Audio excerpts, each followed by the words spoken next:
affected in Kenneth City. My records show there was 200 houses affected. Wow. That's a big difference. Yeah. That's a big difference. Well, if you go to Kenneth City, first thing you'll see there's lots and lots of older people there. Yeah. Many of them have paid off their houses, and to cut their monthly expenses, they've eliminated flood insurance.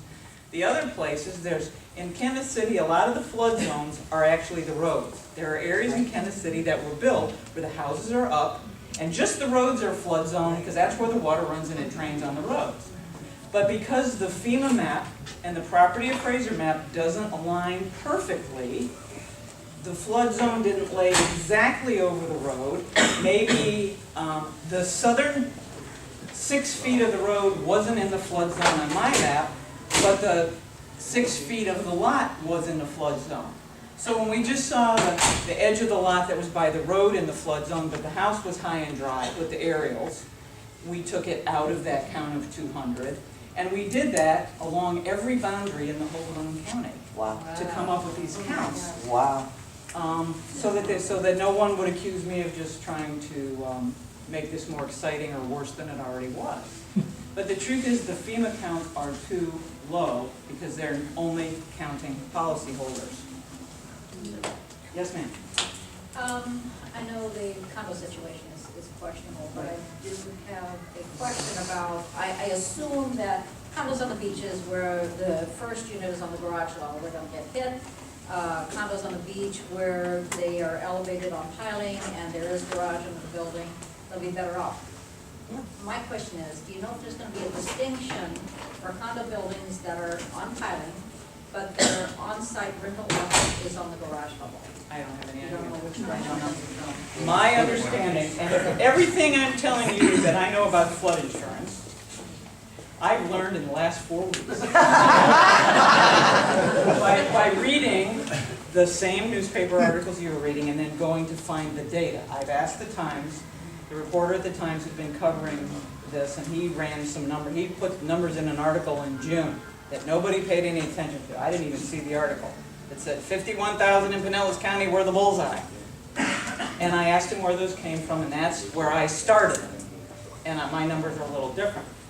But what I can tell you is that what I've heard at these forums, that there's a company that's been represented at all of these flood insurance forums called Right Flood. They're terrific. They have done more to get the real word out in this community, from my perspective. Right Flood. W-R-I-G-H-T, it's the last name. They're headquartered in St. Petersburg. They've sent a representative with a slideshow to every one of these public forums and have really clarified a murky picture. They're saying that if the ground floor includes finished space, then the flood insurance is an issue.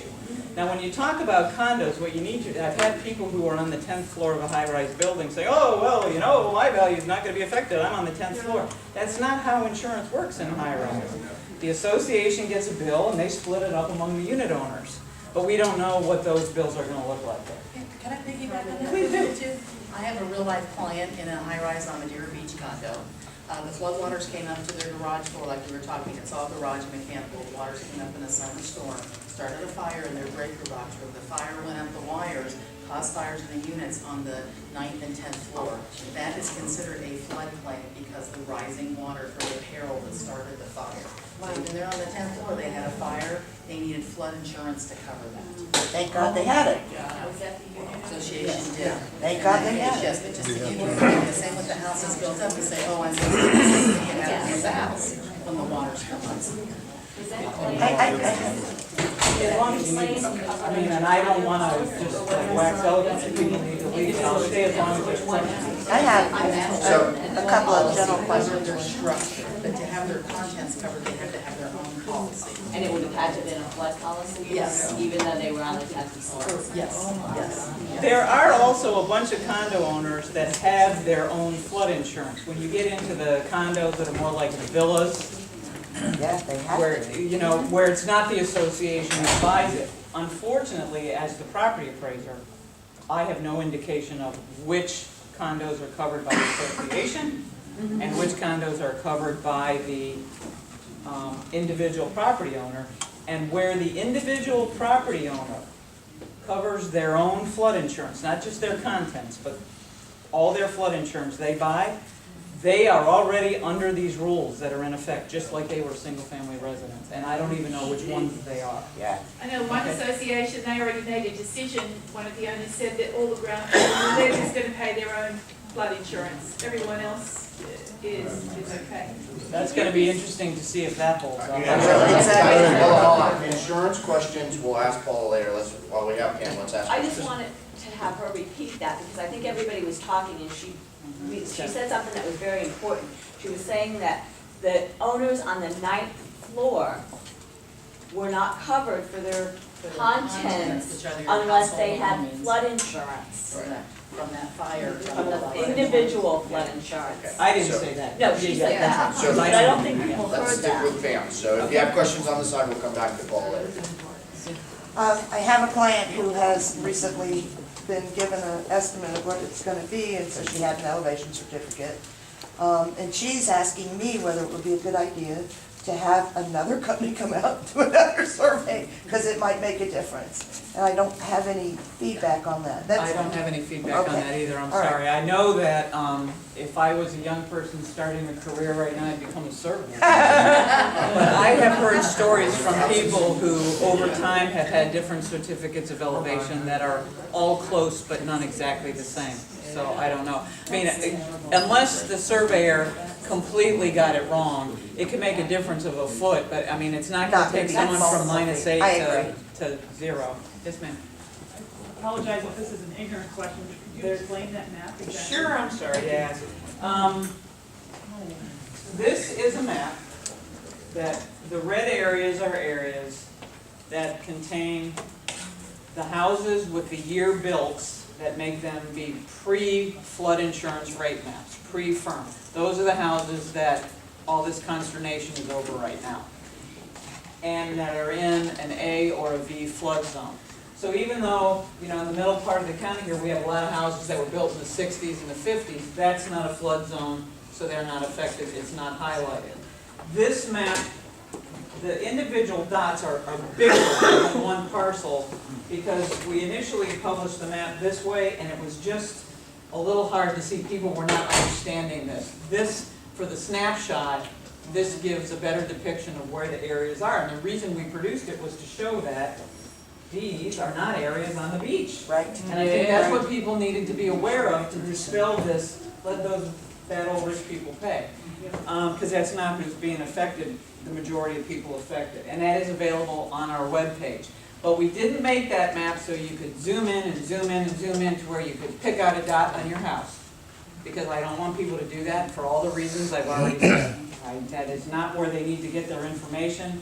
Because if I'm wrong and FEMA disagrees, there is no saving them if they have made a wrong decision. Okay? Yes, ma'am. I'm reading that counties can opt out if they will do a remediation of the floodplain. Has anybody talked about that? County, that's not the way I heard it. How did you hear it? Counties, first of all, the communities in Pinellas County have all opted into the NFIP, and they did it in the 70s.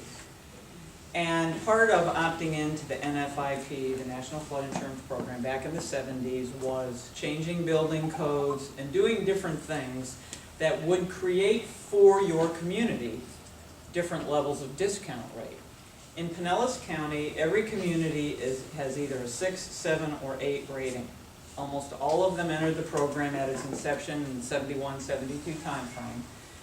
And the different percentages gets you different levels of discount. The best rating is a 1, which gives you a huge discount. The worst rating is a 10, which gives you no discount. And everything in between gives people who buy flood insurance in the community a 5, 10, 15, 20%, depending on the rating. There is some talk now in the state of Florida about possibly doing our own flood insurance, because Florida has paid in a much bigger percentage of the total flood insurance than we've paid out. And it's the kind of proposed solution that makes everybody feel hope, and I understand that. But as long as I've been the Grim Reaper all summer, I would add a cautionary note. That's fine, but maybe we haven't had a flood because we've just been really, really lucky. And if we're on our own and not part of the insurance program, I don't know about you, but I don't think that Citizens has been necessarily that great an outcome. Our history of managing insurance as a state by itself, I mean, maybe we can do this right, and maybe, if nothing else, maybe it would be a bargaining chip that would get the feds, if suddenly the state that contributes 40% of the premiums says, you know, we're not gonna be part of it anymore. Yeah. Maybe that would catch some attention, and that's in the paper this morning too. Yeah. But I would suggest to you, we need to be very careful, because someday if there's a flood, people are gonna be looking to get paid. And we just haven't done that well. Has the state tried to sit down with the insurance companies that, you know, may pick up the flood insurance and actually talk to them? Okay, this morning's newspaper article, indicated the State Senate Banking and Insurance Committee had a meeting on Tuesday. I was asked to go up and speak to them for 5 minutes, and I told them that I really wasn't gonna make a round trip to Tallahassee to tell them what our demographics were, since I could send that to them on a piece of paper. That meeting really was for banking and insurance people to talk to the Senate. It's been since that meeting that this idea of trying to do something as a state has come out. So yeah, I mean, they were talking to the insurance industry Tuesday. Where that will go, I don't know. Just on that note, what the result was, or what they mentioned earlier this morning was, is that they're gonna try to make it easier for private insurers to enter the state for flood insurance. So that's right here in the direction. But I hope that, you know, unlike some of the healthcare things that people trusted, or home insurance things that people trusted and paid premiums to, and then those companies went belly up, I just hope that we've learned from the past, and if we do this, that it's not a knee-jerk, feel-good, we'll fix this way, and then when the flood hits, people, there's not enough money to pay the coverage. I mean, I'm not saying that'll happen, but I'm sorry, I am part, you said before, you're part of government. Yeah, I am. And I'm kind of worried about the thought of our state taking this over without a whole lot of intelligence going into it.